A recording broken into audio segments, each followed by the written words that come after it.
আলাইকুম। বিসমিল্লাহ করে চুলাটা জ্বালিয়ে দেই।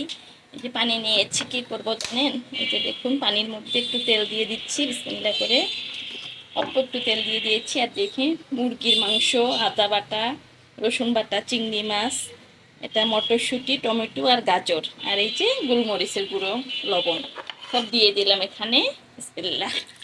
কী করবো বলুন তো? স্যুপ রান্না করব। ছেলেটার জ্বর আসছে, আমারও গলা ব্যথা, তো কিভাবে রান্না করব আমি পুরোটাই দেখাবো, আমার সাথে থাকুন। তো এই তো সব সিদ্ধ হয়ে গেছে, মুরগির মাংসটাও আমার সিদ্ধ হয়ে গেছে। আমি মাংসটা তুলে নিলাম, এই যে তুলে নিব, এটা ছোট ছোট করে ছিঁড়ে দিব। আর এই যে ডিম একটা পোস্ট দিয়েছি ছেলেকে, খাইনি। আর পেঁয়াজ কলি আমার ডিপে ছিল, সব দিয়ে দিচ্ছি এখানে। আবার বিসমিল্লাহ করে, ডিমটা যেহেতু খাইনি কি করব, দিয়ে দিই এখানেই। এই দিল, আবার এই যে সস দিচ্ছি, সয়া সস নাই, টমেটো সস দিচ্ছি আমি এখানে। পর আর একটু ফুটে আসুক, আমি পরে আবার ফিরে আসি। এই তো ফুটছে আর ফুটছে। এই যে মাংসটা ঝুরি করে নিয়েছি, এই ঝুরি মাংসটা দিয়ে দিলাম এখানে।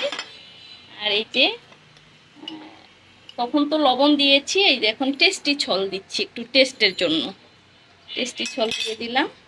এখন ফুটবে, সেই সাথে কি করব জানেন? এই যে দেখুন, কর্নফ্লাওয়ার। হ্যাঁ, কর্নফ্লাওয়ার তো লাগবেই।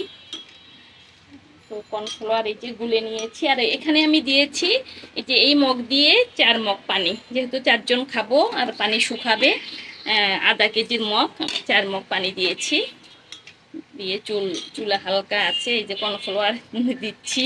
কিভাবে লাড়বো? কর্নফ্লাওয়ার নিয়ম হচ্ছে দেওয়ার সাথে সাথে হালকা একটু লাড়া দেওয়া। তো আমার তো এক হাত দিয়ে সম্ভব না, আমি পুরোটাই একবারে দিয়ে দিলাম বিসমিল্লাহ করে, যেহেতু আমার একটা হাত ব্যবহার হচ্ছে, কি আর করব। তো সাথে সাথে লাড়া দিতে হবে, না হলে আবার জমাট বেঁধে যাবে।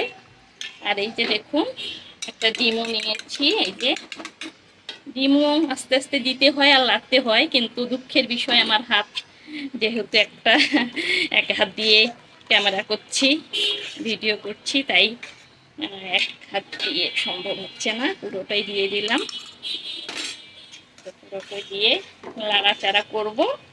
লাড়াচাড়া করে 2 মিনিট, অতিরিক্ত 3 মিনিটের মধ্যে আমি নামাই ফেলবো। তো একটু পরেই ফিরে আসছি আবার।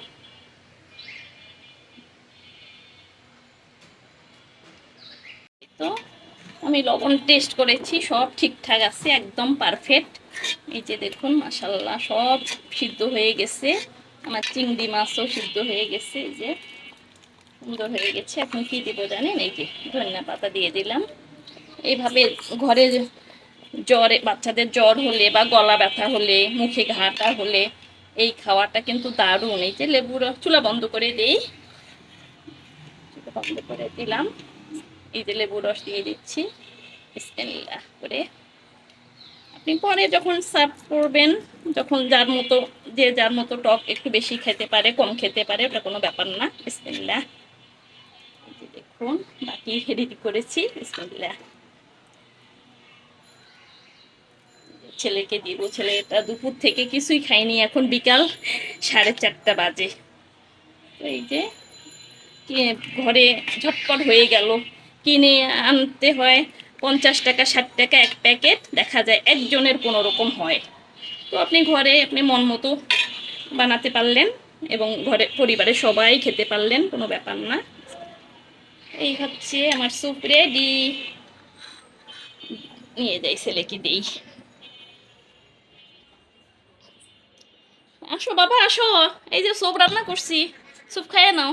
তো ঠিক আছে, আমার পাশে থাকবেন, সাথে থাকবেন। আল্লাহ হাফেজ। কেমন হইলো অবশ্যই জানাবেন কমেন্টস করে।